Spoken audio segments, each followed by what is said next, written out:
Mhm. In conversation with Steve Nunn. Steve Nunn is a man with a strong passion for enjoying life to its fullest.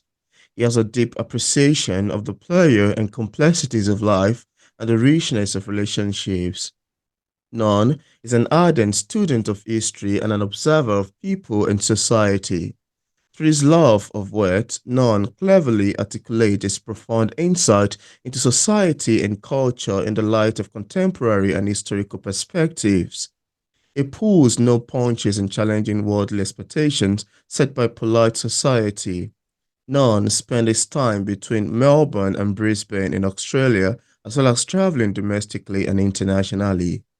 And on today's episode of Auto Interview, it's my utmost pleasure, joy, and excitement to have on the show today Steve Nunn. How are you doing, Steve? I'm good, thanks, Peter. Thank you for inviting me on.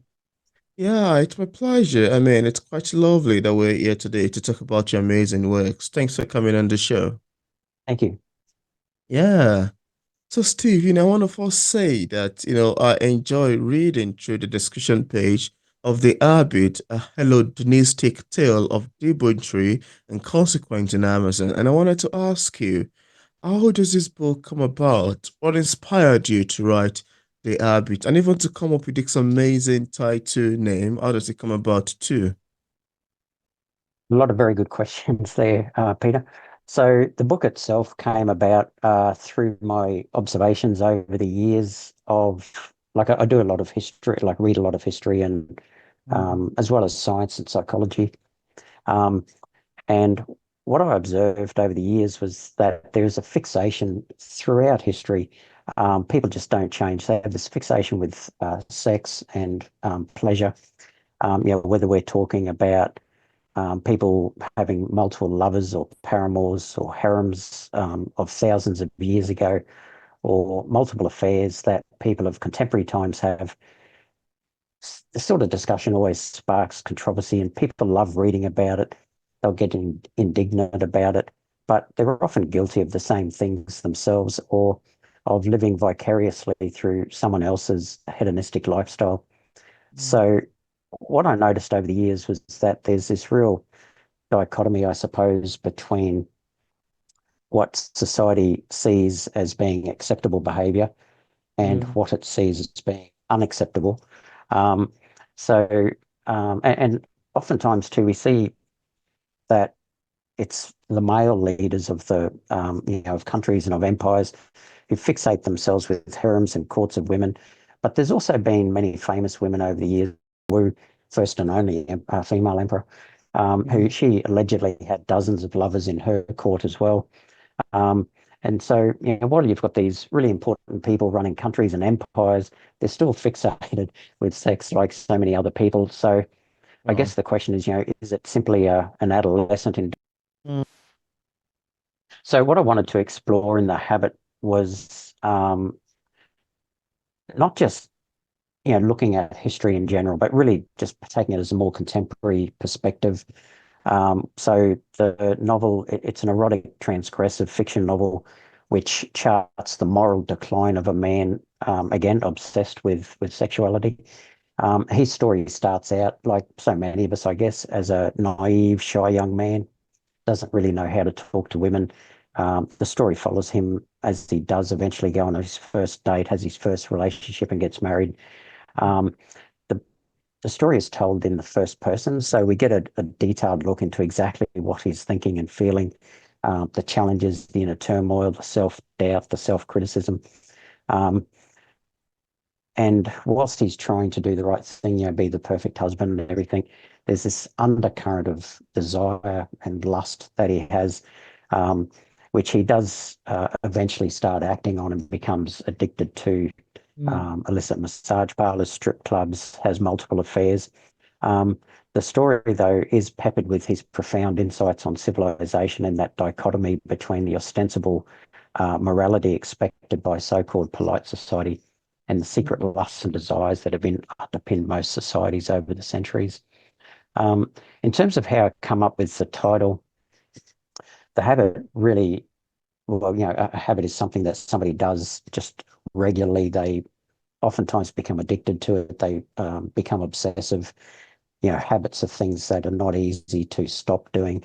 So in this case, it's his habit to just constantly be out there, even when he's not trying to cheat or anything. It just seems to happen. It just seems to be part of his life.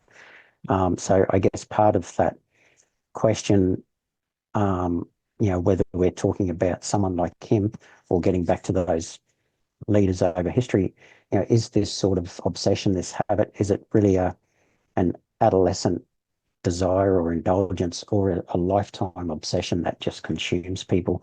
So that's really what the book looks like. Wow. I suppose it's a bit like yin and yang, I suppose, where inside all of us there's the power for good and a power for evil, power for virtue, and the power for debauchery and promiscuousness, the power for morality, the power for corruption. So all of that is explored in the book. Wow. That's quite amazing to know, actually, and I particularly love your description of this.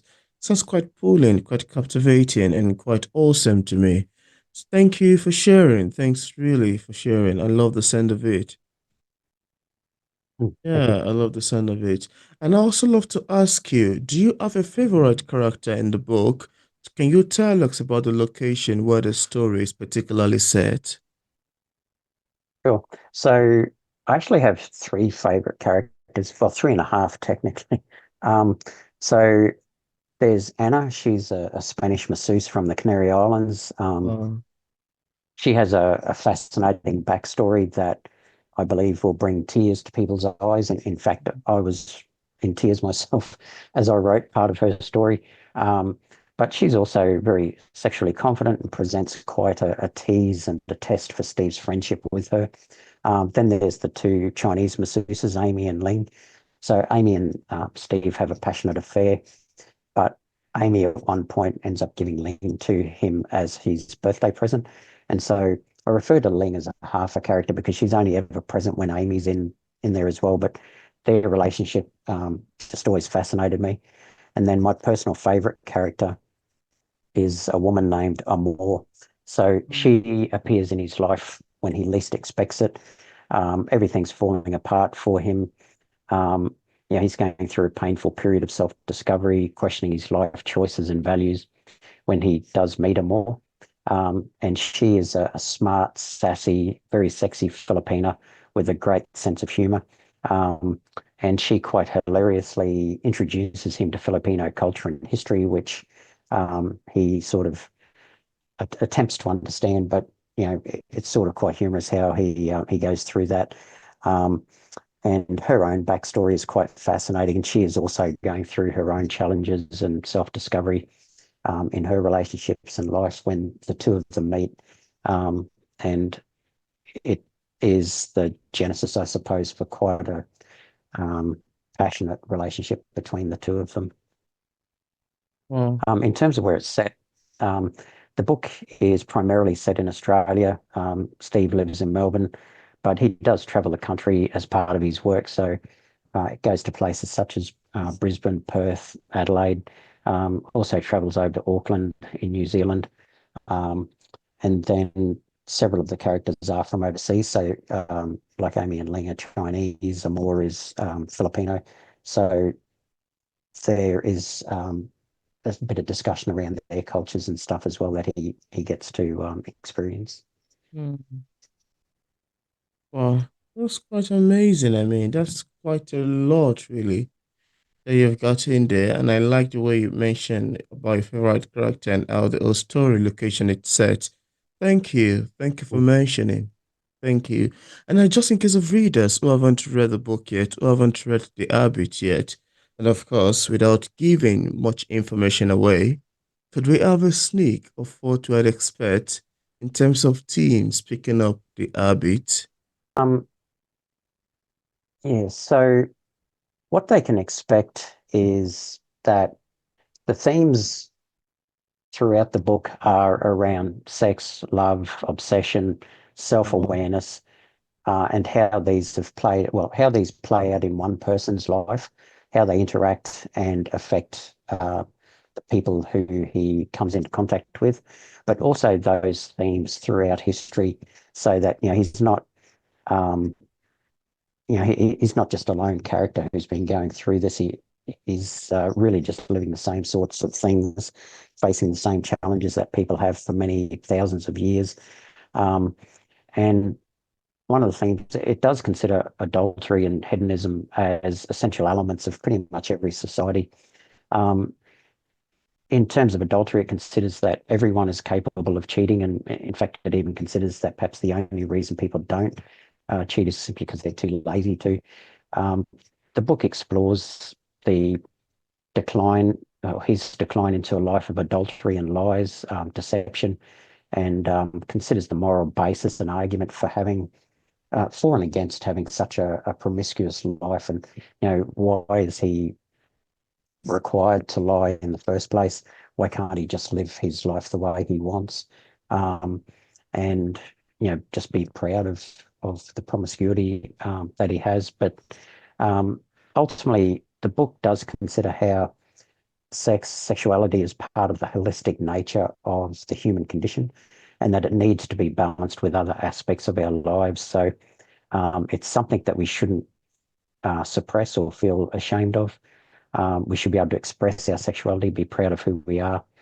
The book Mm, considers other philosophies, for example, such as Tantra, and the importance that this brings to balancing our lives. So, mm, for example, by ensuring that our chakras or energy centers are aligned and balanced, that includes our sexual energy, but also other energies such as intellect, emotion, communication, love, mm, expression, self awareness. All of that is really what makes us who we are. And to suppress one of those or have one of those out of balance, um, then can create issues in our lives. So sex obviously is important, but also needs to be balanced with those other things, but shouldn't be suppressed either. So yeah, wow. they're pretty much the key themes, Peter. Yeah, that's quite amazing, really. That's quite lovely, quite awesome. And I particularly love a description of this. Also quite educative too. Thank you for sharing. A bit descriptive as well. Thank you. Thank you. And there's this questions that I love asking authors that come on my show. I've always been fascinated, taken aback, and impressed by how authors, especially novelists like yourself, crafts long sentences and bring words together in a way that it eventually makes a great novel. And this always leaves me thinking about how exactly you got the ideas and inspiration to put these words together. Steve, now as far as writing is concerned, I'd love to ask you too. How do you get your inspirations and ideas? Where did they come from? What's your writing process like? Um, a lot of my ideas and inspirations come from either personal experiences or Mm, observations of others who have met over the years. Um, Also involves a lot of the knowledge I've picked up simply through my interest in history, science, and psychology. I've had a passion for writing ever since I was a kid. So I find that the words just flow when I write. Um, I don't write to a specific plan. Like I will have an idea of what I'm writing, obviously, but I don't necessarily have a series of points that I want to hit. I'll just sit down and ultimately just let the characters tell me where the story is going to go. So yeah, so that's really how it plays out, and I try to make sure that I include um, some of those interesting experiences that I've either noticed over the years, or some of the opinions and so on that I've might have had discussions with others that have really resonated with me, or just simply reading through some of the books of the great authors and philosophers over the years, and taking on board some of those points of view, I guess, and trying to fold it into my story. mm. That's quite great. I mean, I enjoy hearing you talk about this, talk about how you get your inspiration and ideas, yeah. And the fact that you mentioned that some of it are getting by your life experience, that sounds quite great too, because I've asked quite a lot of people, and not some will mention, yeah, Peter, life experience inspired me, things I've seen around me, and sometimes hilariously from my dreams. or from Mm, random communication just coming to my head, or from just random conversation, random places I've been through, and they just spark in my head. Oh, what if I write mm, something that relates to this? Or if you have a conversation with a friend and he or she mentioned something, I'm like, what if I write yeah, a novel around this topic, just randomly? That's quite fun to know. that's right. Yeah, exactly. That's quite Yeah. fun to know. Now, apart from Mm. the habit, a hedonistic tale of debauchery and consequence, do you have any other works you've authored or say currently working on? I'm currently working on three other books. So one is a Wow. sequel to The Habit, um, which a lot of it will be set in Philippines. So I'll be doing some on-site research around that soon.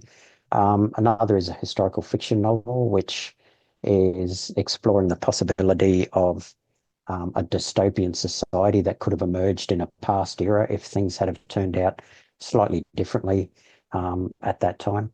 And then the third is a thriller which charts the emotional decline of a man who has been prone to violence. He's attempted to control it, but he does eventually snap and lashes out against various elements of society that he just can't handle any longer. So he goes on an international killing spree to satisfy the offense he has taken to those elements in society. So that one is very much based on of the psychology knowledge that I've gained over the years through different studies and so on. Um, and yeah, really, it's been a bit of a fun one to write, although Mm, quite a violent one, but very different to certainly very different to The Habit. That one. wow, that's amazing. That's quite lovely. That sounds like you've got a lot ongoing. Now, could you tell us what publishing is like for a published author like yourself? Are there any challenges you've encountered in the process of writing your book, and also ever since it got published? And also, how do you handle criticism as a writer? The publishing process itself is very challenging. Traditional publishers can take forever before picking up an author. Um, Mm, so, if you want to wait around for years, can certainly go down that path. Um, but there's also the self-publishing route, which um, obviously requires arranging everything yourself from editing to typesetting and cover design.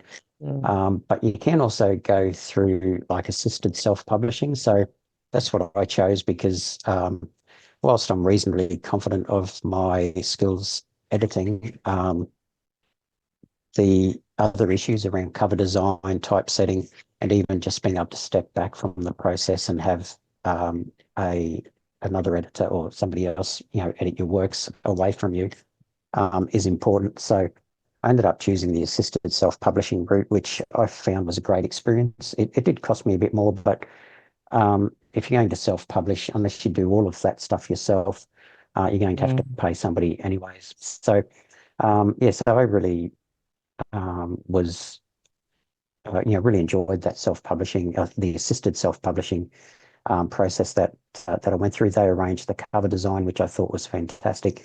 They did all the typesetting, provided all the editing services, as well as the distribution channels through a variety of stores across the globe, both in hard copy and electronic formats. The biggest challenge now that the book is published is certainly in the marketing of it. So having a traditional publisher might have meant having a bigger advertising budget, but then again, I've also heard from some other authors who've gone through that they they sort of still got lost in the noise of the more well-known authors through those traditional publishers anyway. mm, Um, I think in terms of criticism, I think that's something that authors have to expect, or any artist really. Like not every book is going to appeal to everyone. I've read books in the past that I've loved and yet others really hated. Similarly, there's books that I've read which I thought were complete rubbish, but they were bestsellers. So all authors cop criticism. I think the secret is not to take it personally, but to learn from it and consider how maybe your future works can be improved by it. It's a matter of really, I think, being just open and honest with yourself. Yeah. when you look at the criticism, like, is it worth taking it on board or not? If it's particularly Mm. nasty criticism, maybe just ignore it. You know, look Yeah. at look at some of the more positive criticism if there are some negative ones coming through. But in Mm. general, challenge yourself and look. If the criticism is warranted, then take that on board for the next book and see how you can improve it. Love your take on criticism. I love your take on it. Sounds quite great to me. So thank you so much for sharing. Yeah. Before we call it, I'll just mention, yeah, sorry, Peter, I'll just mention on that. So yeah. in the habit itself, when he goes through his period of self-discovery, this is actually some of the stuff he takes on board is Mm. just being honest to himself, not trying to stick his head in the sand and deny his role or his responsibility, but actually take on board um, the responsibility that he has had throughout life. And I think it's very much the same when it comes to criticism. If Yeah. it's warranted, then accept it and move on. Work out how you can improve. Absolutely. I agree with you on that. I really agree with you on that. Thanks for sharing. Thank you. Now, before we call it today, is there anything that you'd love to share with the viewers about your books that we did not mention in this interview and you'd love the viewers to know? I suppose it probably does need to come with a bit of a warning. The Yeah. book is spicy. It is erotic.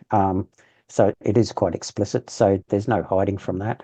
But it's more than just an erotic novel. It is erotic literature. So it does explore themes related to society and the human condition, um, obviously around sex, but that is something that is inherent in all of us and something that we all embrace in our own ways.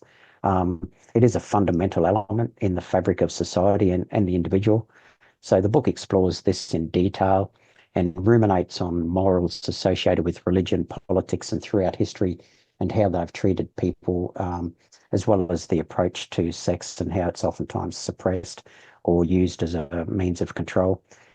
So the book, it's certainly not for the faint-hearted, but if you don't mind open discussions with explicit content, then readers just may learn something new and even have their own worldviews challenged and potentially changed.